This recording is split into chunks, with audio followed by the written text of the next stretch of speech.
Halo semua, kembali lagi di Cafe Eva Institute.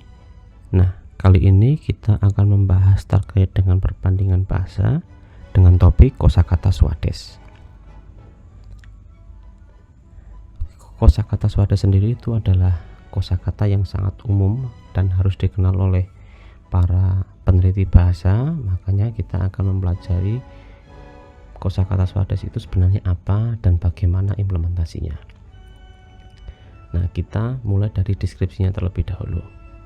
Jadi, ada orang yang namanya Morris Swades. Dia seorang American linguist yang fokus pada kajian glotokronologi dan leksikostatistik. Nah, si Morris Swades ini dengan kajiannya glotokronologi dan leksikostatistik akhirnya menemukan daftar kosakata untuk penelitiannya. Dan daftar kosakata itu kemudian digunakan oleh banyak ahli, dan dari daftar itu para ahli menyebutnya sebagai daftar kosakata Swades karena si Morris Swades yang menemukan atau yang membuat daftar kosakata tersebut. Nah, kosakata Swades ini itu dipercaya sebagai sekumpulan konsep dasar memahami sebuah budaya secara tidak langsung melalui pengguna bahasa. Jadi sederhananya gini, bahasa itu bisa dikatakan berhubungan langsung dengan budaya, bisa juga tidak berhubungan secara langsung. Misalkan kenapa bahasa itu memiliki hubungan dengan budaya?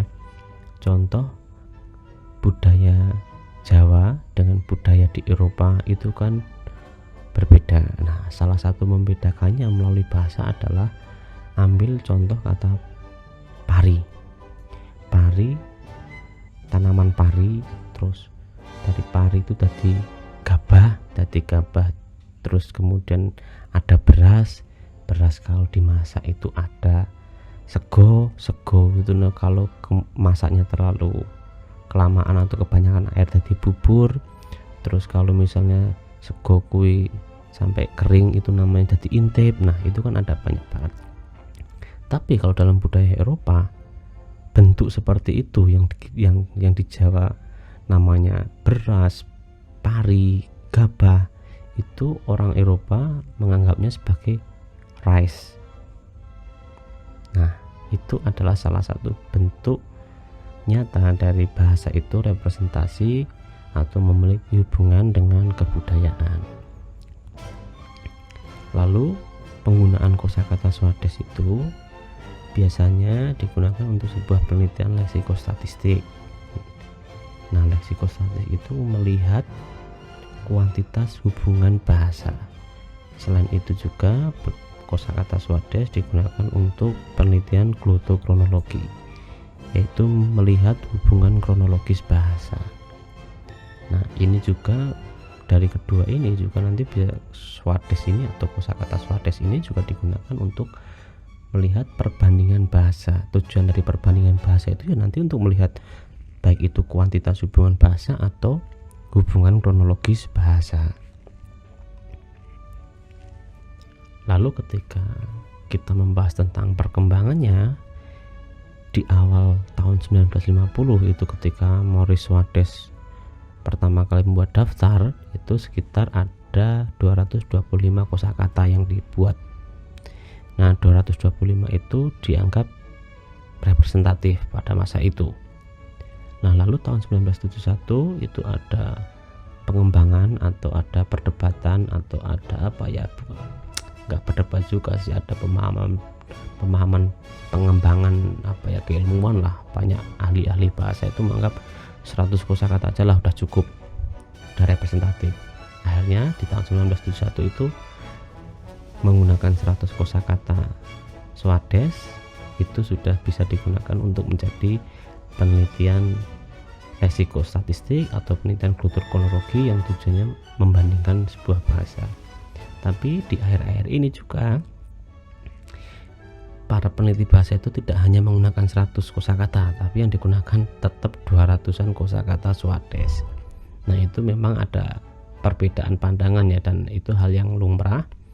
Tapi untuk amannya sih, kalau kalian mau melakukan penelitian perbandingan bahasa, gunakanlah yang 200 kosakata.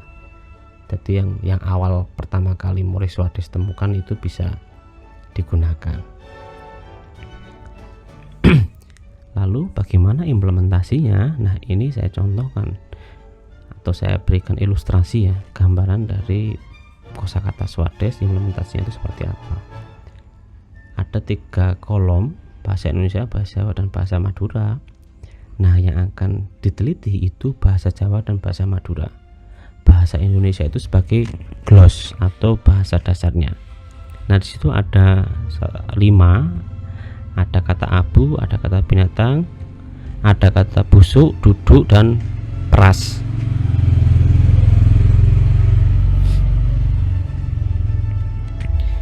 Nah, dari kelima kosakata itu kalau dalam bahasa Jawa itu berbeda dengan bahasa Madura. Misalkan abu kalau Jawanya ya awu, bahasa Maduranya tetap abu. Binatang itu bahasa Jawanya kewan, bahasa Maduranya keban, dan seterusnya sampai peras. Nah, kita melihatnya itu adalah dari ketiga bahasa ini, dari glossnya apa, terus bahasa yang dibandingkan apa. Ketika abu glossnya atau bahasa Indonesianya, kemudian bahasa Jawanya awu, berarti dalam bahasa Jawa itu ada perubahan fonologis di antara vokal, sedangkan dalam bahasa Madura itu tidak ada perubahan sama sekali. Terus kemudian kata binatang itu dalam bahasa Jawa kewan, di dalam bahasa Madura keben. Nah, ini ada perubahan fonologis juga, yaitu kewan tadi keben, wannya menjadi ben. Nah, terus kemudian busuk, bahasa Jawanya bosok, bahasa Maduranya bucok. Nah, ini juga ada perubahan juga fonologisnya. Dan di sini ada perubahan-perubahan seperti ini nanti bisa diklasifikasikan atau dikategorisasikan berdasarkan dari teori-teori perbandingan bahasa, baik itu apakah ada perubahan bunyi, ataukah perubahan semantik, ataukah perubahan fonologi, perubahan morfologi, perubahan sintaksis. Nah, itu tergantung dari temuannya. Kalau yang ini yang bisa kita cermati ini, itu kemungkinan tidak begitu variannya tidak begitu banyak, hanya perubahan fonologis maupun perubahan bunyi bahasa. Misalkan itu duduk lungguh jadi longgu, ada perubahan bunyi o menjadi bunyi o.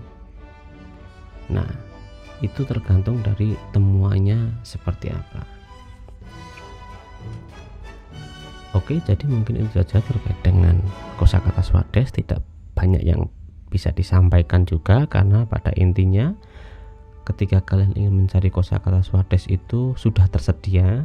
Kalian bisa search di sistem pencarian Google, daftar kosakata Swades, itu sudah ada banyak sekali. Kalian tinggal download, lalu kalian tinggal implementasikan itu, gunakan itu untuk membandingkan bahasa apa yang ingin kalian bandingkan, apakah Jawa Madura, Jawa Sunda, Jawa Lombok, terserah kalian. Oke, mungkin itu saja terkait dengan kosakata Swades di perbandingan bahasa. Jika ada hal yang ingin kita diskusikan, bisa di kolom komentar. Ciao.